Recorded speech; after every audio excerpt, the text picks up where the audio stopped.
Hey everybody, how's it going? My name's Eric. If you don't already know me, I'm an astrophysics student at the University of Calgary, a youth member of the Royal Astronomical Society of Canada, and a current volunteer with Team Astro based out of the Rockney Astrophysical Observatory just south of Calgary. In today's video, we're going to check out how you can change your Starlore settings so that when you're showing Starlore and you show your constellations, you can reflect any Starlore of any culture pretty much that's programmed into Stellarium, and this is always going to get updated, of course, because Stellarium is a free open source platform. Okay, so first, what are the Starlore options in Stellarium? What am I even talking about? So here's the southern sky right here, and if you know anything about your constellations, or perhaps recognize these from when somebody told you, here's Orion, and of course Orion's belt points at Sirius, which is the head of the Canis Major constellation, or the large dog.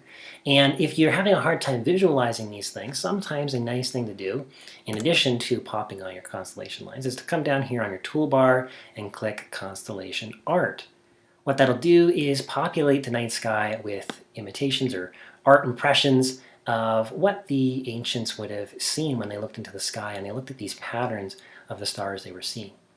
Now, my current settings of Stellarium are representing the Western interpretation of the night sky, which is very influenced by the ancient Greeks. Of course, we've got Taurus right here, and we've got Orion right here, and Sirius, and all the other more, famous, or more, I guess I should say, commonly used terms to describe these constellations. But what happens if you want to reflect a different culture, or if you're from a different culture and you want to see your night sky when you look at Stellarium? If you want to change your Starlore settings to change your perspective of the night sky from, say, the Western to something else, you come over here to your Sky and Viewing Options window. Just click it and go to Starlore. It'll probably be in Sky first. Just go over here to the Campfire, which is your Starlore. You have all these options. So many wonderful options and so many different perspectives of the night sky. Personal favorite of mine is the Ojibwe. And as soon as you click this, it will update all of the asterism lines. The asterism lines right here are these blue lines. And any stars that, for instance, the Ojibwe would have tracked will also change their name as well.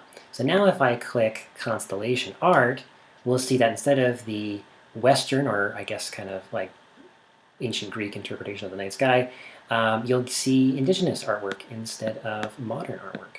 My favorite one is, I say Ochik, but I think that's a Cree word. You can put on the names, and you can see that this is the fissure, which I guess in Ojibwe is Ojig, something like that.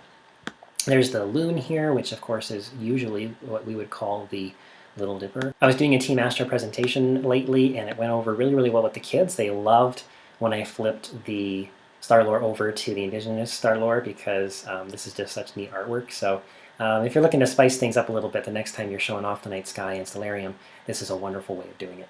And just to show this again, I've loaded the Sky and Viewing window.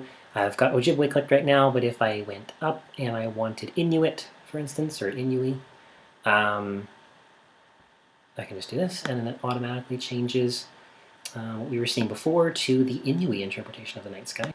Definitely neat to see how this artwork changes and reflects different cultures. This is the Eye of Taurus, as I'm used to calling it, but they have a bunch of dogs. So yeah, changing your Starlore options is a really neat way of experiencing a different perspective every time you use Stellarium, and every time you go out and look at the night sky. By the way, in case you're wondering how to restore your Starlore back to the default setting, the easiest way to do it, as long as you've saved your settings like I showed in the last video, you've clicked Save Settings, easiest way to do it, just quit the program and reboot it, and it will reestablish your preferred settings. However, if you're still in Stellarium and you don't really feel like closing it, you can just go to Sky and Viewing Options, and the default is this Western option right here. There's a bunch of Western options, but it's this top one right here with no extra jargon. And if you click that, it'll restore it to what we're used to seeing. So we've got Ursa Major, the great bear, and Ursa Minor, the small bear, and so on and so forth. All right, so that's it for this video. I hope you found it helpful. Have any other questions about Starlore or switching your settings respective to Starlore and Stellarium, feel free to drop them in the comments below. And yeah, thank you so much for watching. I will see you in the next video.